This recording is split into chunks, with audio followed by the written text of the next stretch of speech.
Hello बच्चों, कैसे हो सभी? अच्छे हैं। सुप्रभात। क्या क्या दिनांक है आज? बताओ। नहीं पता? मैं 22 डाली। 22। Very good.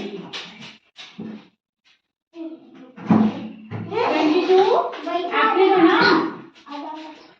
कौन सी क्लास है ये? हिंदी। हाँ, कौन सा विषय? हिंदी चल रहा है ना? हम आज पढ़ेंगे हिंदी। अच्छा, हिंदी में आपको क्या पढ़ना है? क्या पढ़ने का मन है बताओ। आप लोग जो बोलोगे वही पढ़ेंगे आज। बोलो, स्टोरी पढ़नी है सबको? बोलो सभी। यस। स्टोरी पढ़नी है। अच्छा ठीक है, तो आज हम एक स्टोरी पढ़ेंगे जो एक राजा की स्टोरी है। कौन कौन जानता है कि राजा मतलब क्या होते हैं? कौन कौन जानता है? शांत रहेंगे सभी। शोनी क्लास सभी लोग सभी जानते हैं? ओके, आप नहीं जानते? जानते हो ना? राजा के पास बहुत पैसे होते हैं। वो एक राजा था, खूब सारे ज्वेलरी, खूब सारे कपड़े, खूब उसके पास पैसे थे, बहुत सारा खूब पहनता था, हजारों रुपए अपने ऊपर खर्च करता था, लाखों रुपए। और उसके देश में एक बार अकाल पड़ गया। हाँ, उसके यहाँ बहुत सारे बड़े बड़े लोग जो नामी गामी लोग होते हैं वो आते थे और गरीब लोग कोई नहीं आते थे। आपने देखा है कोई गरीब लोग अपने आसपास? नहीं देखा है? देखा होगा ना? देखा है आपने? हाँ, आप ही देखे हो तो आप उनकी हेल्प करते हो? अच्छा, आपने कभी अपने किसी दोस्त की हेल्प की है? किसकी? क्या क्या हेल्प करते हो बताओ? किस टाइप की हेल्प की है? उनको खाना दिया या उनको पढ़ने में हेल्प किया? शांत रहेंगे, शोर नहीं। बताओ। मैम, आयुष मुझसे एक बार पेंसिल मांग रहा था तो मैंने उसको दिया था, अब नहीं दिया दोबारा। फिर उस दिन प्रतीक के पास नहीं था तो उसको भी दिया। अच्छा, हमें दूसरों की हेल्प करनी चाहिए, है ना? फिर वहां पे जो भी गरीब लोग आते थे ना, वो राजा इतना एरोगेंट था कि वो सबको भगा देता था। बहुत घमंडी टाइप का था। जो भी गरीब लोग आते थे वो उनको कुछ उनकी हेल्प नहीं करता था। तो एक बार उसके देश में अकाल पड़ गया। अकाल मतलब कौन कौन जानता है? क्या बताओ? अकाल मतलब बारिश होती है तो सब भोजन हो जाए, बाढ़ में चढ़ जाते हैं। हाँ, वेरी गुड, तुम्हें तो बहुत पता है। फिर अकाल पड़ा था वहां पे, तो अकाल में वहां पे के लोगों को खाने को नहीं मिल रहा था। वो राजा, पेड़ का पत्ता सत्ता झड़ जाता है, सारा हाँ, सारा सूख जाता है अकाल में। ठीक है, तो वहां पे सब लोग आए, राजा से हेल्प मांगने लगे कि राजा जी हमें कुछ खाने को नहीं है, कुछ हमारी हेल्प कर दो तो हमें भी कुछ खाने को मिल जाए। तो राजा गुस्से में बोला, हम ऐसे ही सबको देते फिरेंगे तो हमारे पास क्या बचेगा? तो उसमें से एक आदमी बोला कि अच्छा, आपके पास तो इतना कुछ है, तो आप उसमें से अगर इतना सारा धन का सागर है आपके पास, अगर उसमें से एक लोटा पानी कोई निकाल लेगा तो कम थोड़े हो जाएगा। तो राजा बोले कि नहीं, ऐसे ही मैं सबको दान देता फिरूंगा, तब तो हो चुका कल्याण, और वैसे भी अकाल तो भगवान ने गिराया, मैंने थोड़े गिराया कि मैं पैसे देने चलूं। फिर वो लोग चले गए बेचारे दुखी होके। अब क्या करें? फिर वो बोला ऐसे मैं सबकी सहायता करूंगा तब तो मेरा पूरा राज भंडार खत्म हो जाएगा। वो लोग चले गए। ये सुन के सभी लोग एकदम निराश हो गए। फिर जैसे ही वो लोग वहां पे पहुंचे, आपस में सब बातें करने लगे, बताओ राजा हमारी हेल्प कर दिए होते। फिर सब लोग रिटर्न आए। हाँ, बोले कि मुझे सिर्फ 10,000 रुपए दे दीजिए आप, इतने में हम सारे लोग खा लेंगे और हम लोग का पेट भी भर जाएगा। तो राजा ने बोला कि हम एक पैसा नहीं देने वाले तुम लोगों को। हाँ, तो दान उसको करना ही नहीं था। फिर एक आदमी ने कहा कि भगवान की कृपा से लाखों रुपए हैं आपके पास, उसमें से 10,000 रुपए दे देंगे तो क्या हो जाएगा? तो राजा ने कहा कि राजकोष में इतना धन है, तो धन मतलब जानते हो ना क्या? Yes, very good. तो राजकोष में इतना धन है, राजकोष मतलब उनकी कोई तिजोरी होती है राजा की, उसको राजकोष कहते हैं, जैसे हमारे यहाँ बैंक होता है ऐसे ही। तो फिर बोले इतना धन है तो क्या मैं सब लुटा दूंगा दोनों हाथों से, तो बचेगा ही क्या मेरे पास? तो एक दूसरे आदमी ने कहा कि महल में जानते हो महल की बहुत सजावट होती है। किसने किसने महल देखा है? टीवी वीवी में देखा है महल? सबने देखा है? Very good. तो वहाँ पे कितनी अच्छी सजावट होती है, बहुत सारे फूल लगाए जाते हैं, अच्छे अच्छे पर्दे लगाए जाते हैं, तो उन सब में तो खर्चे आते हैं ना बहुत सारे। तो वही एक आदमी ने बोला इन सारे खर्चों को ही कम करके हमें आप दे दीजिए, हम लोग कुछ खा लें, हम तो खाने बिना भी मर रहे हैं, इतने सारे पैसे खर्च होते हैं, थोड़ा सा जरूरतमंद लोग को मिल जाएगा तो हेल्प हो जाएगी। अच्छा, आपने कभी अपने खाने में से किसी को शेयर किया है? कभी हेल्प की है दूसरे को? किसको? आपने कभी की है? Yes ma'am. किसको? मेरे फ्रेंड ने और भैया ने उन्हें लाया था लंच, तो मैम मैंने भी किया था। आपने भी किया है? किसको? मैम मोम भैया ने आइसक्रीम लाया था, मैंने वो उनको किया। अच्छा, खिलाया था उनको? हाँ, तो हमें दूसरों की हेल्प करनी चाहिए। अगर हम उसमें से थोड़ा किसी को हेल्प कर देंगे तो ऐसा नहीं कि हमारा कम हो जाएगा। हाँ, हम भी खा लेंगे, उनकी भी हेल्प हो जाएगी, वो भी खा लेंगे, है ना? ये गुड मैनर्स है। तो वो राजा ने ये बात नहीं सुनी, उसको गुस्सा आ गया कि ये लोग मुझे कह रहे हैं कि अपना तुम साज सज्जा कम कर लो, अपना तुम ये जो सजावट करते हो महल में वो मत करो और हमें खाना दे दो। तो वो तो गुस्सा हो गया। फिर वो सुन के राजा को बहुत गुस्सा आया कि देखो ये तो हमें फालतू का ज्ञान दिए पड़े हैं। वो बोला मेरा पैसा है, मैं इसको जो मन करे वो करूँ, मेरा पैसा है, मैं चाहे सजावट में लगाऊं चाहे मैं खा जाऊं, तुम लोग से मतलब मैं तुम लोग को नहीं दूंगा, है ना? समझे? फिर उसके बाद राजा ने गुस्सा दिखाते हुए राजा वहां से चला गया। फिर बोला अगर 100-200 रुपए तो एक बार सोच भी सकता था, ये लोग 10,000 रुपए मांग रहे, कहाँ से मैं दूं? फिर सारे लोग दुखी होके चले गए और सारे लोग जाके वहाँ पे उनको अपनी एक महात्मा वहाँ पे थे, उनसे उन्होंने अपनी प्रॉब्लम शेयर की कि ऐसी ऐसी दिक्कत है हमें। तो वो महात्मा जी को थोड़ा सा उन लोग के ऊपर दया आई कि अब इनकी मदद की जाए, इनको इतनी मतलब परेशान है ये लोग, खाने बिना इनके पास। फिर उस राजा के पास एक दिन एक बूढ़े महात्मा सन्यासी जी आए। आप लोगों ने देखा है सन्यासी? आपके घर के आसपास आते हैं? क्या लेते हैं? कुछ मांगते हैं? क्या? अनाज, पैसा भी? ऐसे ही तो सन्यासी आए एक बार मेरे घर आके खाना मांगने। तो आपने खिलाया उन्हें? Very good. ऐसे सन्यासी को खाना खिला देना चाहिए वो मांगे तो। फिर क्या हुआ पता है? वो सन्यासी जो थे बोले अरे महाराज आप तो कर्ड जैसे दानी हैं, हमको भी कुछ दे दीजिए। तो अब उसकी तारीफ होगी थोड़ी, कर्ड जैसे दानी। आप लोग जानते हो कर्ड कौन थे? कहाँ देखा? ये बगल में है? बगल में है कर्ड? आपके बगल में है? फिर कहाँ देखा?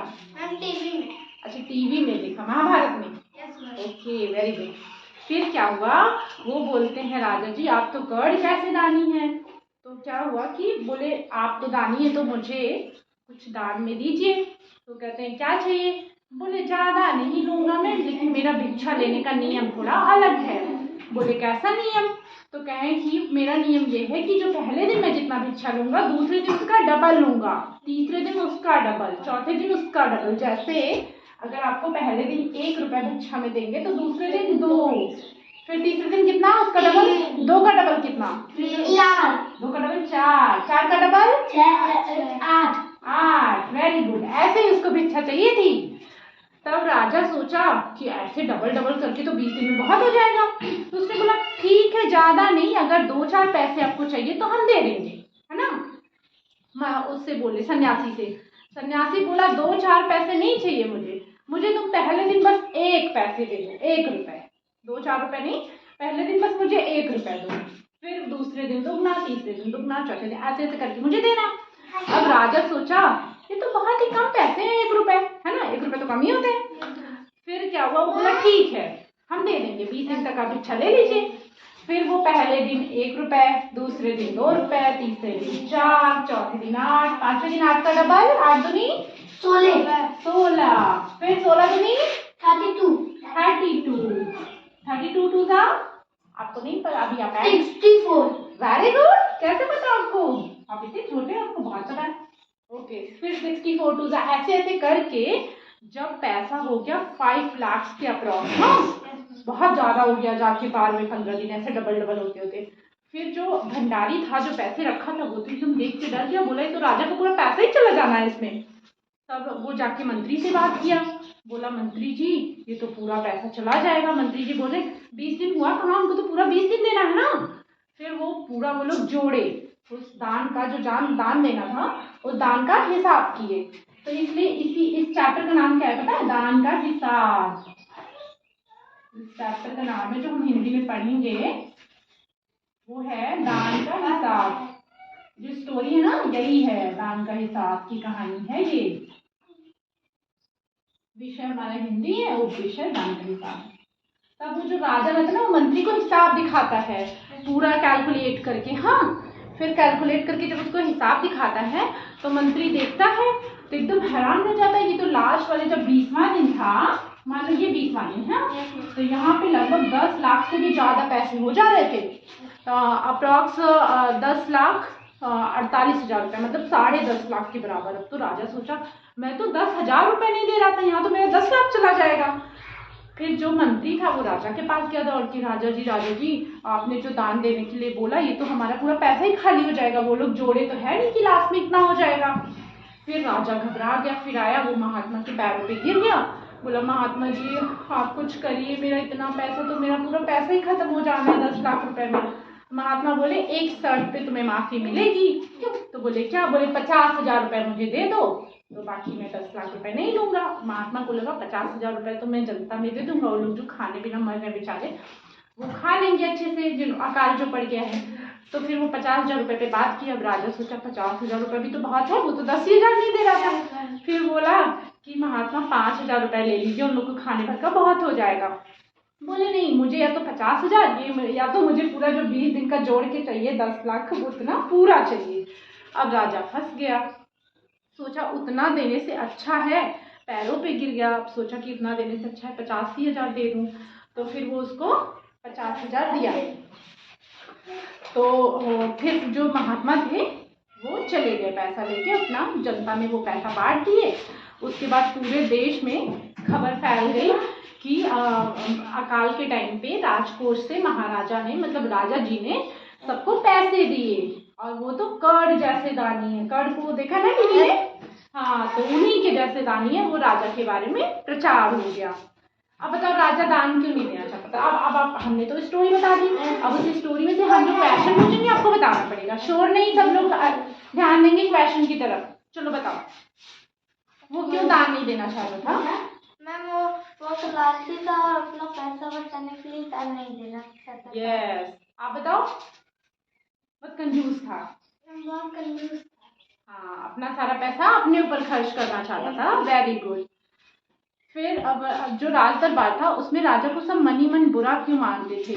लेकिन मतलब मनी मन उसको बोलते थे, लेकिन फिर भी उसका विरोध नहीं कर पाते थे सामने से। क्यों? सामने कुछ नहीं बोलते थे। मैम वो बहुत पैसा वाला था, इसलिए वो डरते थे। आप भी पैसे वालों से डरते हो? नहीं डरते हो? अच्छा, वेरी गुड। और राज्यसभा में क्यों सज्जन लोग और विद्वान लोग, ये सब मतलब जो गरीब लोग वैसे थे सज्जन, वो क्यों नहीं जाते थे? क्योंकि जो राजा था वो सिर्फ अमीर लोगों की इज्जत करता था, जो गरीब होते थे, सज्जन होते थे, उनकी वो कोई रिस्पेक्ट नहीं करता था, इसलिए वो नहीं जाते थे। तो जो वो सन्यासी थे जो भिक्षा मांगे, वो सीधे सीधे शब्दों में क्यों नहीं भिक्षा मांगे 50,000 दे दो? क्यों ऐसे बोले 1 रुपए दो, 2 रुपए दो, ऐसा क्यों किए? वो ऐसा क्यों किए मैम? वो कहते तो सीधे सीधे तो देता नहीं। चालाक था बहुत। हाँ, ऐसे आप लोगों ने कभी किसी को बहका के पैसे वैसे आके हैं? नहीं। क्या किए थे?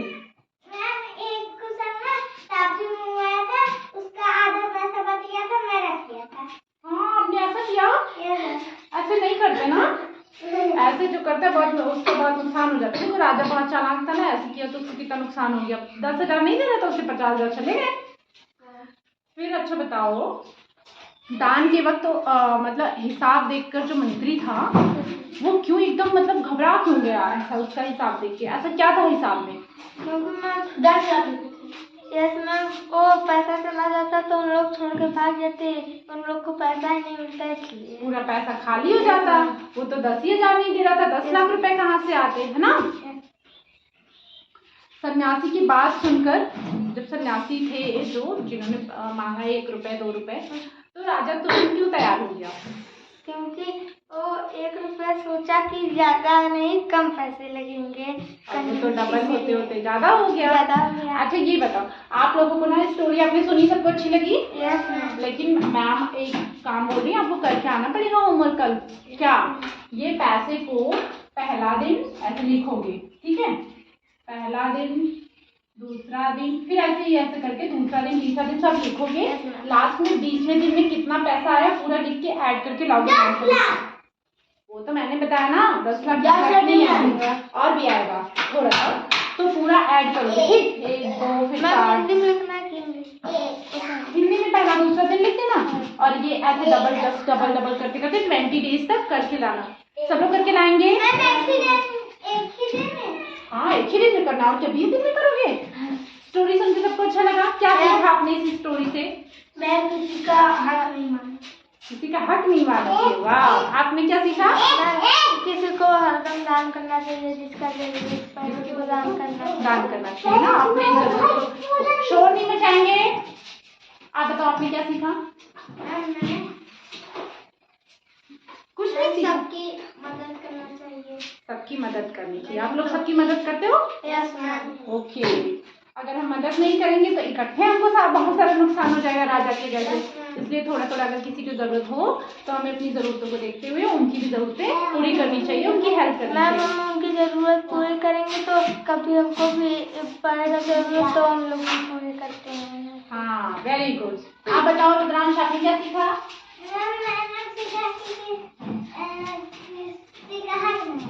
किसी का हक नहीं मारना चाहिए। तो वो तो राजा का पैसा था, वो तो दूसरे का हक था नहीं।